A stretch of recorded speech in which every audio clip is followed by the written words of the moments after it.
Minister Narendra Modi ji, Dr. Alexander Stubb, the President of Finland, honorable ministers, dignitaries, colleagues and friends, a very warm welcome to Raisina Dialogue. As Raisina Dialogue begins its second decade, this century entered its second quarter. In some ways, it's an important moment for us, a moment worth celebrating. We are humbled by this journey and by the enormity of building a platform that you all have nourished. Yet we also stand amidst a crisis, and we must spare a moment for all those who are in conflict zones in West Asia and elsewhere. May peace prevail, may Shanti prevail, and may all of us work towards peace. But first, the last 5 days of my life were that of a travel agent. I was involved in cancelling 1,200 tickets and issuing 180 new ones. So I thank each one of you, many of you who have rescheduled your flights and traveled through unfamiliar routes, determined to meet in New Delhi as a collective to discuss and debate issues that should matter most to all of us today based on what is happening around us. Thank you so much, and please applaud yourselves.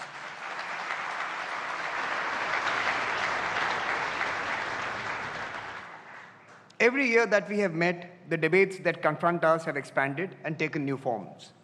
But throughout, the Raisina dialogue has remained steadfast in being the proverbial banyan tree, planted firmly in the ground, watching, gently nudging, and persuasively shaping our lives and those around us. The Raisina dialogue has kept faith in its aim of unpacking the present to help shape our future. And with the task comes a commitment to agility and to deepening our engagement with the world in flux. Alongside this flagship annual dialogue in New Delhi, we have Raisina satellite convenings in Australia, Japan, the UAE, and the Mediterranean in Marseille, France. This year, we will also launch Raisina Americas in Canada. Today, we are also proud to launch the Science and Diplomacy Initiative in collaboration with the Office of the Principal Scientific Advisor. 75 top-notch international scientists met this morning, and we have decided to continue to meet and help science shape our futures. Access, diffusion, and knowledge will enlighten our past and our future. To thank the Principal Scientific Advisor for his leadership, I also have to thank the Geneva Science and Diplomacy Anticipator, the Kaitu Center in New Zealand, and many others who are determined to make India once again the hub of knowledge, science, and innovation as 1.5 billion people reach for the stars and the moon. Our long-standing Raisina Young Fellows program has also produced hundreds of global leaders in the past decade. 4 years ago, on the advice of the Prime Minister, we also launched the Raisina Forum for the Future of Diplomacy for early career diplomats. Both these programs have made a seminal contribution to the nurturing of excellence in world affairs and diplomacy. Today, over 2,500 leaders from more than 130 countries have become part of this Raisina Leaders family. And in these difficult times, nearly 200 of them are in this room with us, showing their commitment to the family they have entered into. Indeed, discovering and investing in tomorrow's leaders is central to our work. This year, 250 students from 60 countries are taking part in the dialogue under different programs. In a moment unlike any before, we recall the words of Prime Minister Modi. Strength in a nation does not suddenly emerge. It is built over generation. It is refined through knowledge, tradition, hard work, and experience. Indeed, Prime Minister, we have to invest in generations. Today, nations are manifesting strength in different ways, some through demography, some through geography. We see boldness of intent in some areas. We also see contests for land and leverage around us. We see mutual respect and efforts to be inclusive, and we see the desire for growth and progress. In other words, we see nations asserting their identity, accommodating differences, and advancing through dialogue. Sanskara, the theme of Raisina 2026, captures this perfectly. At this dialogue, we prize honesty. We prize who we are. We will be honest to ourselves and to our aspirations. We will be honest to the partners who impact us, and we will be honest to the civilization we have inherited.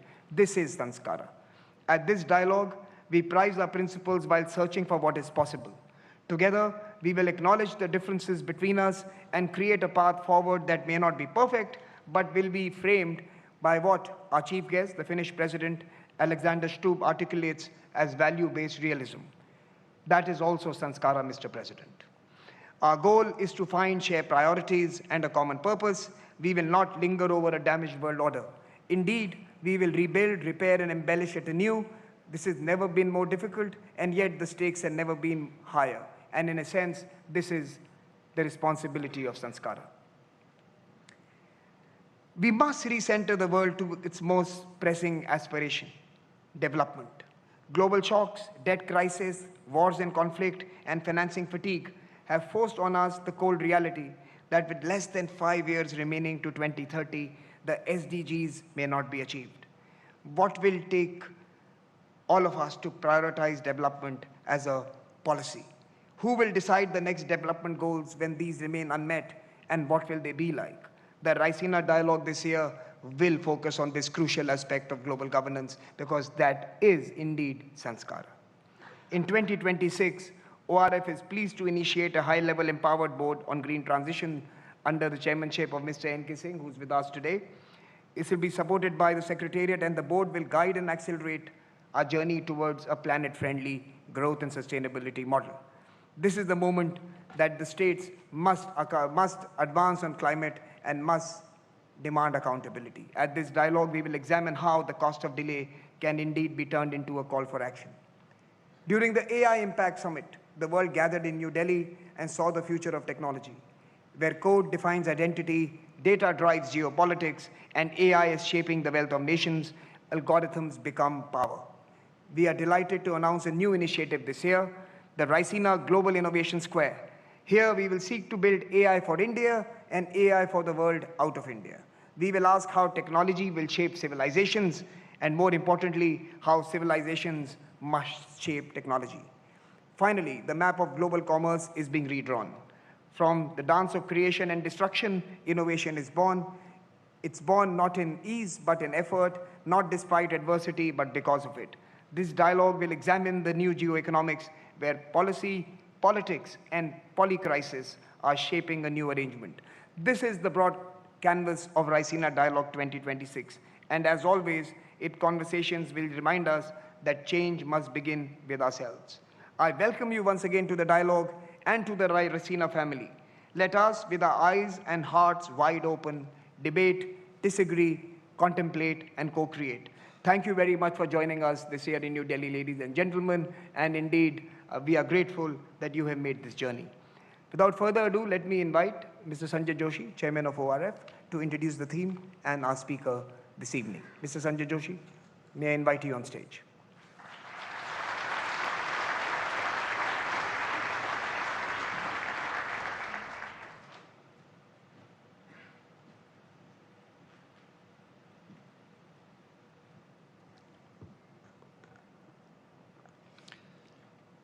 Our guest of honor, Excellency Alexander Stubb, President of Finland, Honorable Prime Minister of India, Shri Narendra Modi ji, Honorable External Affairs Minister, Shri Jaishankar, distinguished Excellencies, friends, ladies and gentlemen. We gather Raisina 2026 in an age of assertion. A hyper-informed world, trapped in a flurry of disintegration, finds itself strategically fractured. Coalitions that seemed foundational a short while ago strain under pressures they were never designed to withstand.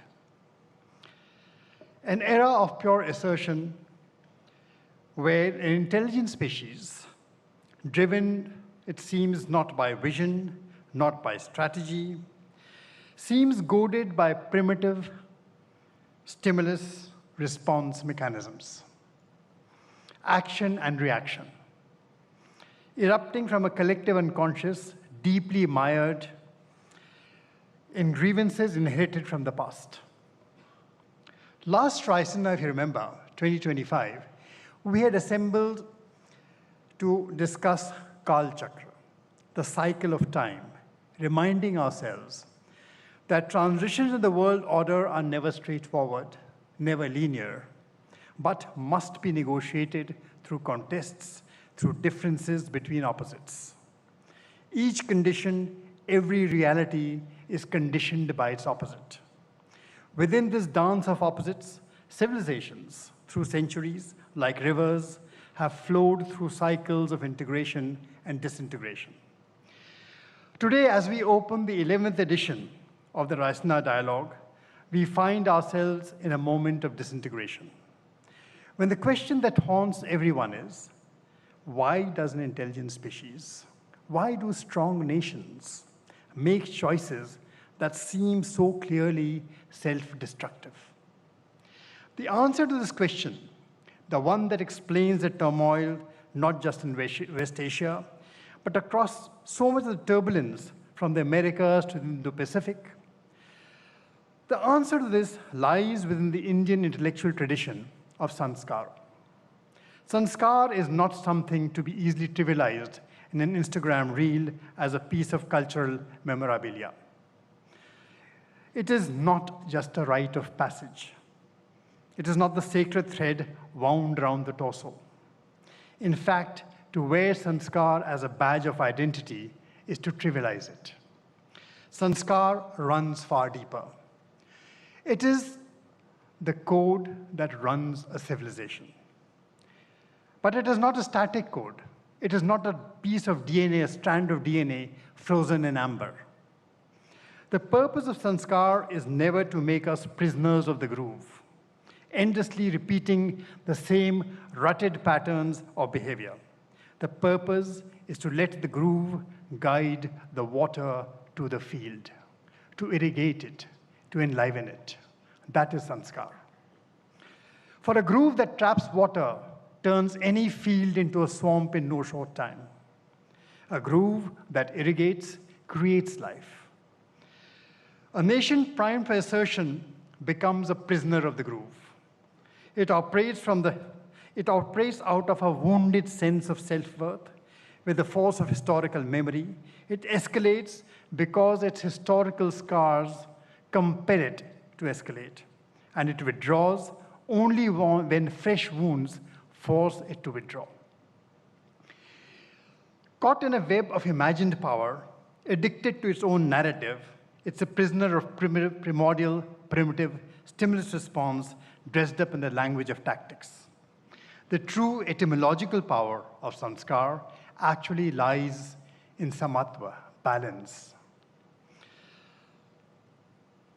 Balance is about the middle path, about equanimity. It encourages not assertion, but the second part of sanskar, which is accommodation. The need to see that in a world where every reality is defined and limited by its opposite, the opposite, is not a target, but a mirror. Advancement actually lies in the sanskar of accommodation. So sanskar teaches us what it is to be human. An intelligent species cannot be the product of past residues. It is not a helpless inheritor of grievances passed down like family heirlooms. It is willing to ask difficult questions in order to reap the fruits of refinement. Today, from resurgent tariffs to resurgent geopolitics, in a world of data centers, automation, and digitally enabled warfare, we are not advancing, but rather confronting a complex overlay of the old and the new. The conflicts we witness are new only in their technological prowess. The impulses that rise from are inherently old. The solutions to them will not be found in silos, and least of all, by those who mistake narrative for reality, make it the substance of power. The solutions demand sustained interrogation, intellectual engagement, ideological candor, and the willingness to engage across profound differences. It is therefore timely and deeply significant that we have today with us His Excellency Mr. Alexander Stubb, President of Finland, as a chief guest in this edition of the Raisina Dialogue. European civilization, too, finds itself at a consequential juncture. Finland has served as a pillar of the Western order for generations. as it now also introspects about the contours of the future. Finland's journey, shaped by geography, by resilience, by strategic clarity, in the most difficult of circumstances, offers a particularly relevant lens for examining questions of sovereignty, security, and cooperative multilateralism. Finland understands that nations, small and large, must navigate not through assertion alone, but through the conscious refinement of national interests. We no longer actually operate in the simple world of states talking to states. So that is why we have Raisina. We live in a multi-nodal reality, where knowledge and power flow through networks encompassing far more than just governments. And at the Raisina dialogue, our attempt is to gather all such nodes together for 3 days, to create a space where policymakers, practitioners, scholars, and innovators deliberate without artifice. In an age defined by fragmentation, we present a platform to test ideas, to listen as much as to speak, to realize that tomorrow need not be shaped by the anxieties of today. The task before us is not merely to interpret change, but to shape it collectively so that our shared civilizational confidence can come together to do better than simply react. So I invite all of you over the next 3 days to engage not as prisoners of the groove, but as irrigators of new possibilities. With that, I present His Excellency Dr. Alexander Stubb, the President of Finland, to give us the benefit of his thoughts. Dr. Stubb, the floor is yours.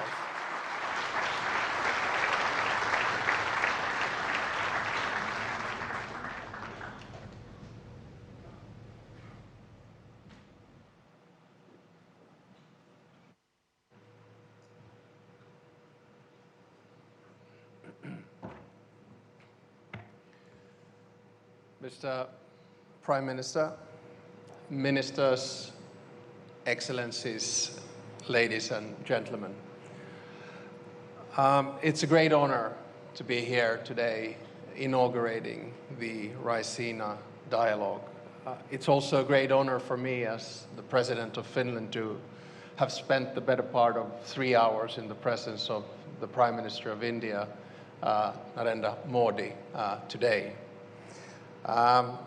We got to be such good friends that I feel I can say this. For me, it was an empowering moment because today we stood there together representing almost 1.5 billion people.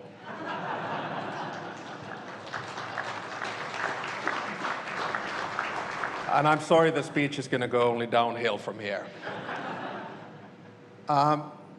During the past decade, it's been remarkable to see how Raisina has developed into one of the foremost platforms for strategic thinking and global engagement. And I think for that, we should all be thankful to both Minister Jai Shankar and Samir Saran. The fact that you've been able to do this in 11 years and gather such a distinguished group with some flight problems getting here, I think is remarkable. So congratulations for that.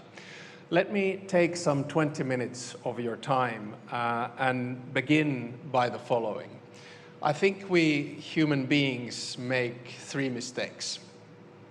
The first mistake is that we over-rationalize the past. We think that the world worked in a certain way and juxtapose examples thereof. The second mistake we make is that we over-dramatize the present. And when we do these 2 mistakes, the problem is that we end up underestimating the future. And I'll try to avoid that today, but the problem is that us nerds of international relations, we quite often draw parallels between the past and the present, sometimes to make convincing sounding predictions, and sometimes just to make the case that the world was more orderly and much better in the good old days. At the same time, we get quite het up about things that we see around us, as if the world has never experienced crisis of the scale that we are presently facing. I was reminded of this lately when, over the holidays, I read the biography of U Thant, former Secretary General of the UN, first Asian one. The book was called The Peacemaker. And I just drew the conclusion that, at least having read that, the number of global crises is actually fairly constant. Now, by this, I do not in any which way want to diminish the significance of the increase of the number of local and regional conflicts that we are now witnessing around the world. I'm deeply concerned what we see today in the Middle East, in Sudan, and in Ukraine, just to name a few. My worry, though, is that these conflicts are incrementally becoming global. And my aim today is to try to find a pathway back to an international order in which institutions, norms, and rules are respected. Without a functioning world order, power vacuums will be filled by raw power, rogue behavior, and predatory hegemons. So today we hear assessments that the rules-based world order is dead, that a wrecking ball is destroying all of the international institutions and rules that have been built since World War II, and that the rupture of the old system is inevitable. Sure, we're living through a major challenge in world politics. Sure, the old order is being challenged, questioned, and attacked. But I would argue against a binary, everything is lost kind of a view. I think the reality is actually much more complex. I really liked Mark Carney's speech in Davos, and Mark was here on a visit as well a few weeks back. And I sort of want to build on his speech here today. But instead of only describing what is presently wrong of the global order, or disorder as the case might be, or longing back to the good old days, I think we should set our sights on the future. We should strive to provide concrete normative proposals on how to fix the global order and make it work better for all. That is not idealism, but it is motivated by interests and realism. Now, you'll know that we Finns are often described as being cool, calm, and collected. And I see at least 2 former Swedish prime ministers and a former Danish prime minister in the audience, and you can ask them, I'm sure they will agree. Now, when the going gets tough, a Finn goes in the sauna and takes an ice bath. We consider it a good way to clear the mind, take a breather, and try to understand what is going on in the world. And that's what I'll try to do today. Not in the sauna or the ice bath, but here from the podium. I think this goes quite well with the theme of this year's Raisina dialogue, Sanskara, assertion, accommodation, and advancement, just like the chairman just noted. I think we have to sit down during these 3 days, take the world as it is, and make the best out of it in a dignified manner. So today I will kick off the Raisina dialogue by focusing on 2 things. First, I will attempt to identify the problem. So what's wrong with the world order today? And second, I will try to outline a number of possible concrete solutions for the future, which you can then tear apart in your dialogue. In both of these parts, I will reflect on India and what India teaches the world. It's an attempt by someone who's been born and bred into the Western dominated liberal world order to understand how the world is really changing and be open about it. My thesis is very simple. I believe that the global South will decide what the next world order will look like.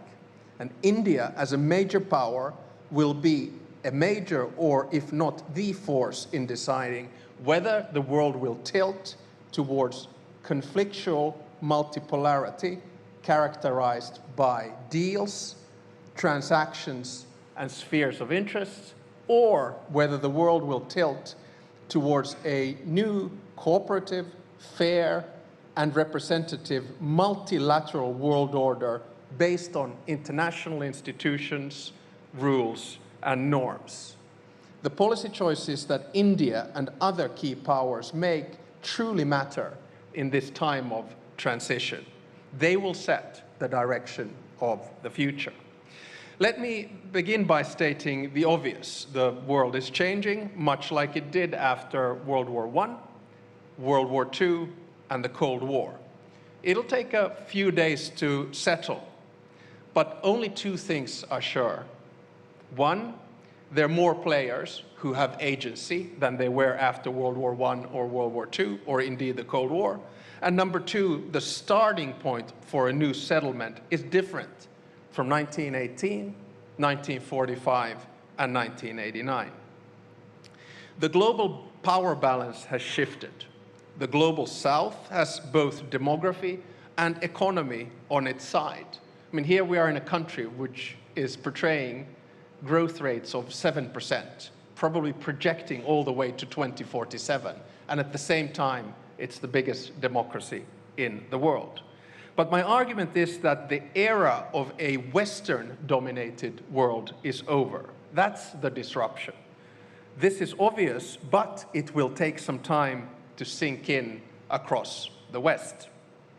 Nostalgia can give us lessons, but it rarely provides us with solutions.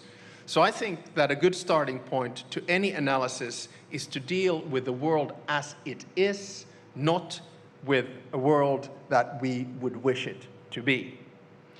So we live in a time of power politics, a time where might seems to make right.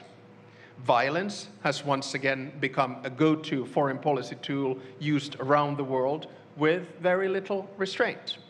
In Ukraine, Russia is trying to subjugate a sovereign country through a war that is a blatant violation of international law. The way this war will end will have major consequences, not only in Europe, but globally. It is in all of our interests that the outcome does not reward the aggressor. In the Middle East, the events have taken rapid turns. We're now witnessing a regional escalation with countries who were pushing for diplomatic solutions. I had the chance to speak to the President of the United Arab Emirates yesterday and the Emir of Qatar today, while getting insights from the Prime Minister of India on how he sees the situation. In Sudan, the vicious circle of domestic power battles and regional rivalry have led to one of the deadliest conflicts of our time, forcing millions of people to leave their home. Gone are the days when international politics were predictable, even to some degree. Now each new day may bring new surprises and challenges to tackle.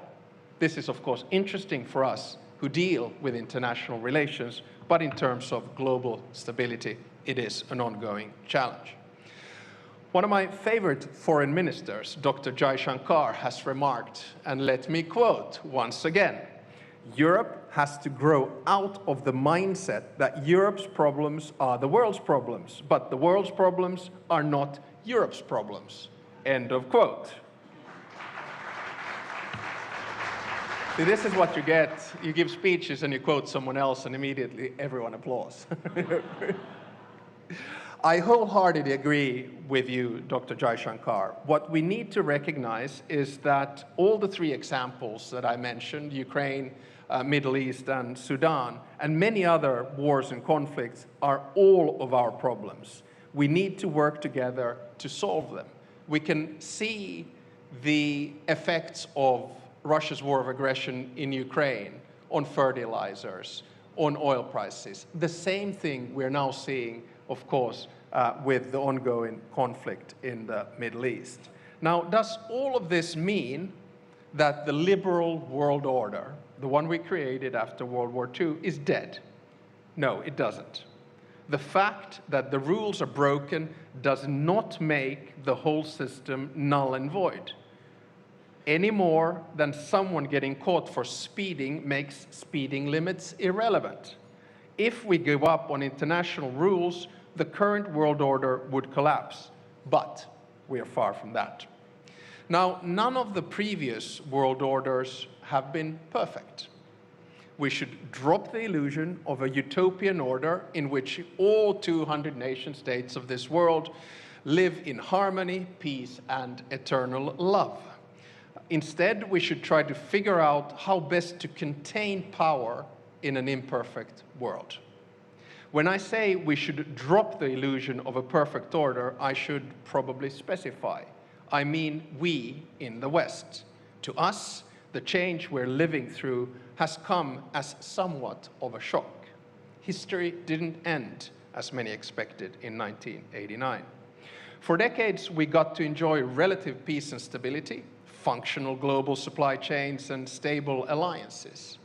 At times, we offered advice and criticism from our ivory towers to those faced with a different reality. Now, our holiday from history is over. Instead of preaching and teaching, it's time for us to learn from others, and India would be a good starting point. India has been under no illusions. For your entire independence, you have based your foreign policy on a pragmatic and realistic worldview. You've showed the rest of the world what strategic caution and safeguarding autonomy means, all the while championing multilateralism and global cooperation. It is time that we all became a little bit more Indian. Whether you call it non-alignment or multi-alignment, you've been careful not to rely solely on the goodwill of one partner or bloc. You have invested in your own security and actively developed partnerships in many directions. Your approach makes sense. You represent 1/5 of the global population, together with Finland. And you cannot be a mere follower. You have to be an active and independent actor. The Europeans have now also been taught a lesson from India. Passivity is not a strategy. We have to develop our capabilities, avoid harmful dependencies, and strengthen our global partnerships. And we have to continue investing in our alliances. Indeed, for a country like Finland, the collective security that NATO provides is a necessity. The economic clout that the EU projects is a must. Despite not being part of a formal alliance, India does not isolate itself. Quite the contrary. Your power is based on active engagement. A timely example of this is, of course, the EU-India strategic partnership that took major steps forward earlier this year with the conclusion of a comprehensive free trade agreement and the launch of a security and defense partnership. I think this was huge.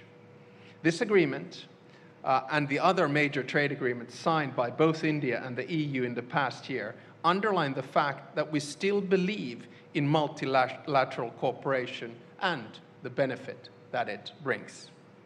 Our deal is not just the mother of all deals, but a strategic choice and a gesture that opens up a new era in our relationship. Together, we're building a partnership that can set an example to the rest of the world.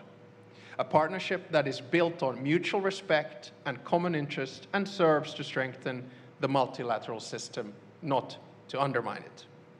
We refuse to believe that future will only belong to, say, two great powers, while the rest of us are left to choose our sides. This does not hold true now, and it will not hold true in a decade or two. We should not allow it.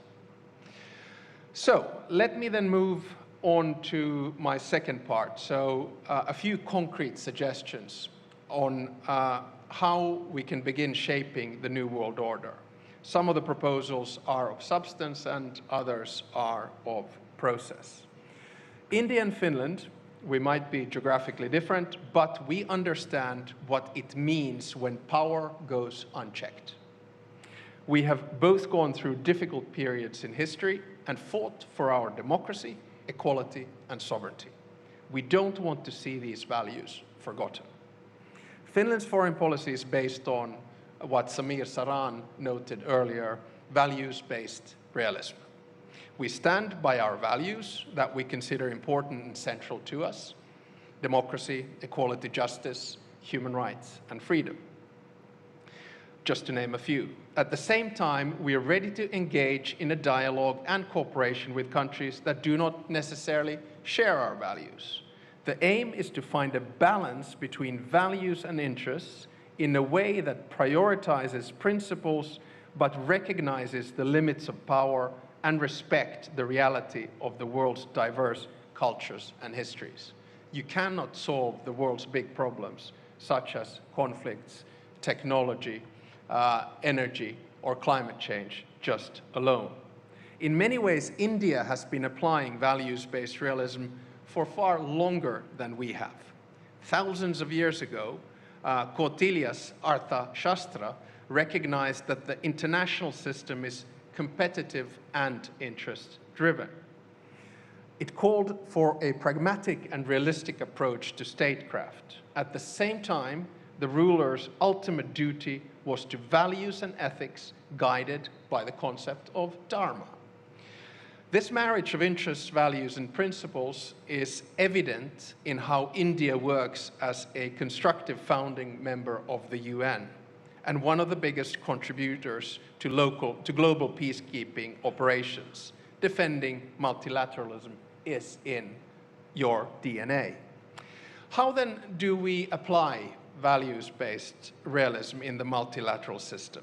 I have three substantive proposals.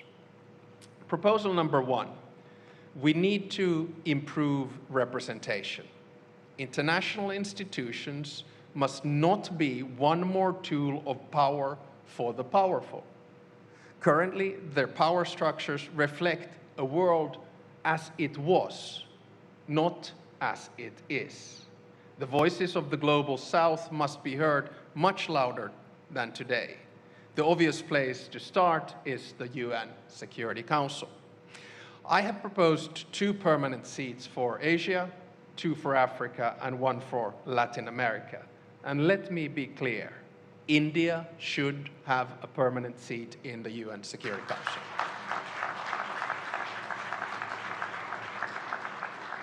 Equally, we should reform the Bretton Woods institutions. The countries where the future of the world economy is made should have a bigger say. We also urgently need to reform the WTO to work better for all of us. Currently, the rules-based trade system is not delivering as it should, and trade is being wielded as a geopolitical tool, an instrument of power. In this area, India's leadership is needed. Second, we must create rules and norms that bring stability, but allow for diversity. Technology, especially AI regulation, is a test case. AI is a life-changing technology. It is the first technology that can be seen to have agency on its own. We're creating something new, and we have to make sure that what we create works for all. For that, we need common basic rules and guardrails. But we also need to acknowledge that the different realities around the world, different systems, create very different threats and opportunities. So new technologies should not deepen the digital divide between the developed and the developing world. They should bridge it. And in my mind, India is both a driver and a bridge of AI and technology. This is a field where you showed leadership recently in the AI Impact Summit. I could not agree more with you, Mr. Prime Minister, when you said in your address at the summit that AI will only benefit the world when it is shared. Third, we need to accept local and regional solutions while developing our joint international institutions. These 2 layers, local and global, can live side by side. My point is that for international institutions to survive, we need to strengthen regional integration globally. Mercosur, ASEAN, the African Union, the GCC, and the EU, and many others are examples of organizations which are good at dealing with regional challenges.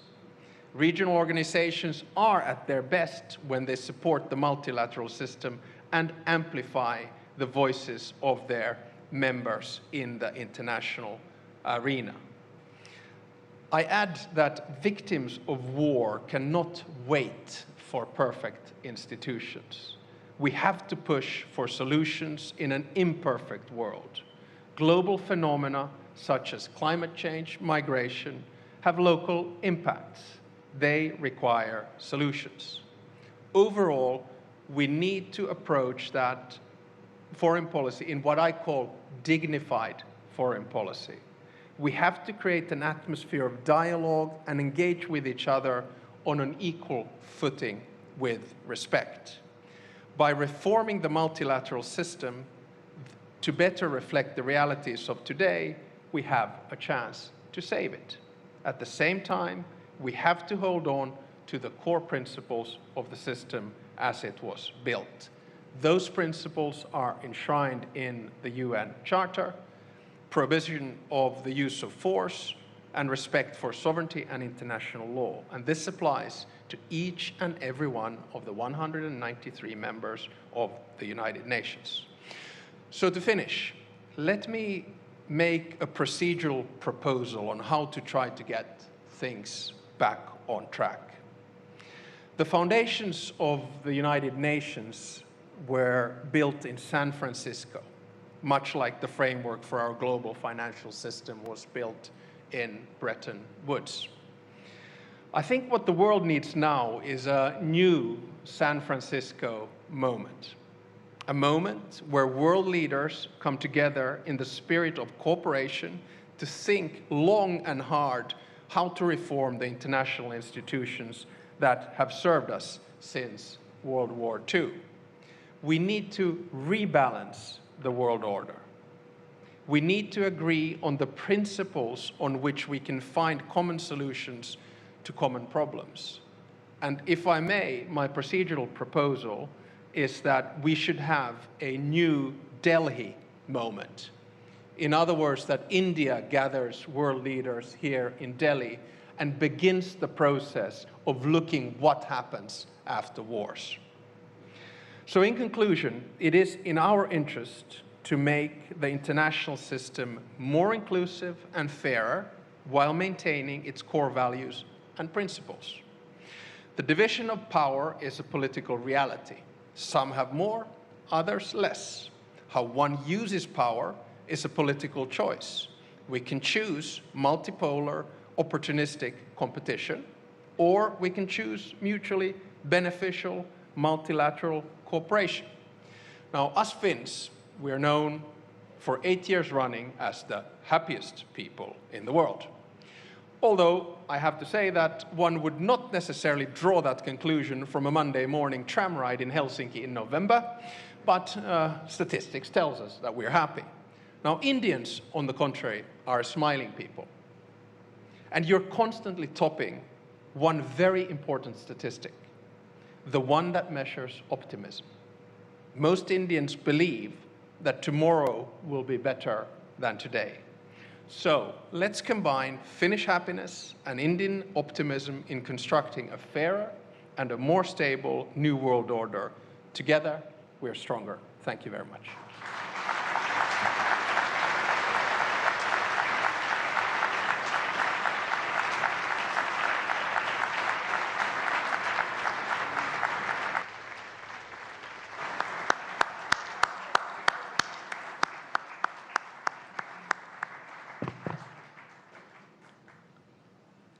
Thank you, Mr. President. Now may I invite His Excellency Dr. S. Jaishankar to propose the vote of thanks.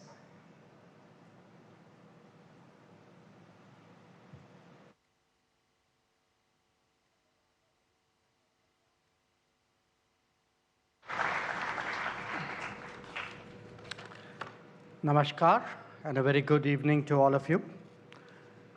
It is my privilege to once again deliver the vote of thanks at the inauguration of this Raisina dialogue. That we are in turbulent times was a reality already recognized, but that it could be intense enough to even impact participation here says a lot. Let me begin by thanking President Alexander Stubb, our chief guest this year. We have just heard his insightful, I'd say, happy and optimistic analysis of the global situation at a particularly complex time. That has certainly set the tone for further deliberations. In his well-established incarnation as an author, we will also have the pleasure of hearing him again tomorrow, specifically, I hope, on value-based realism.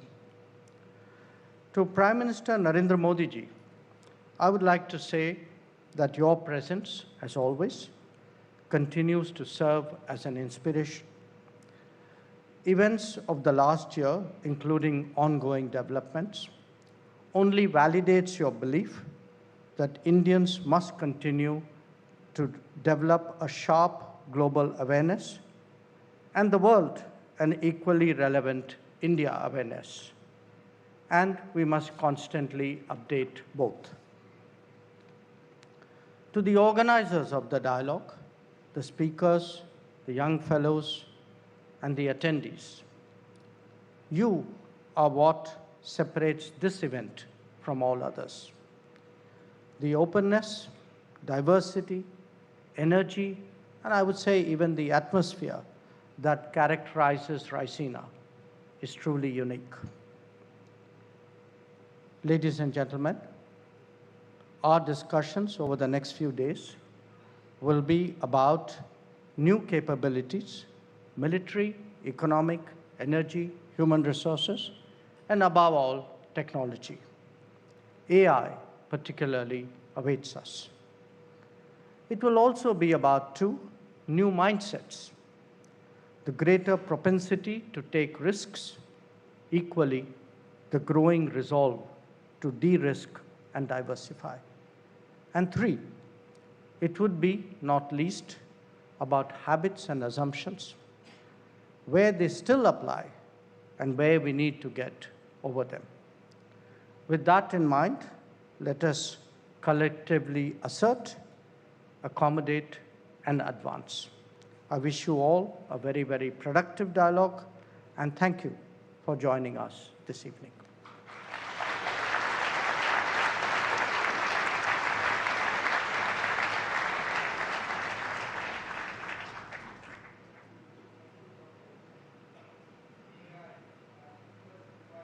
President Stubb and Prime Minister Narendra Modi ji on stage for a family photograph.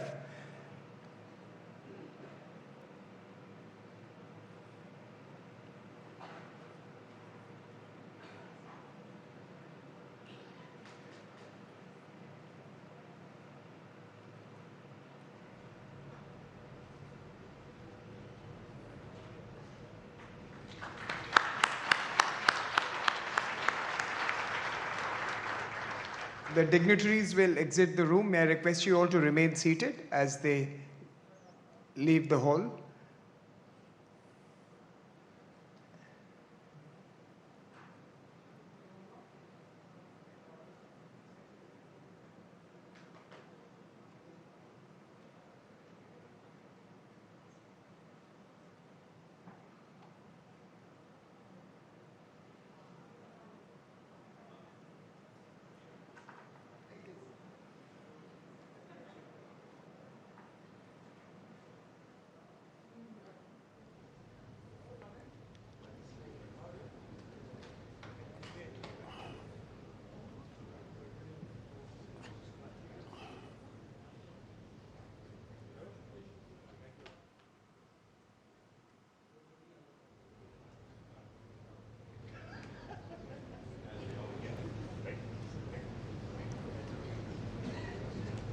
I request you all to still be here with us for a few more moments as the VIPs leave.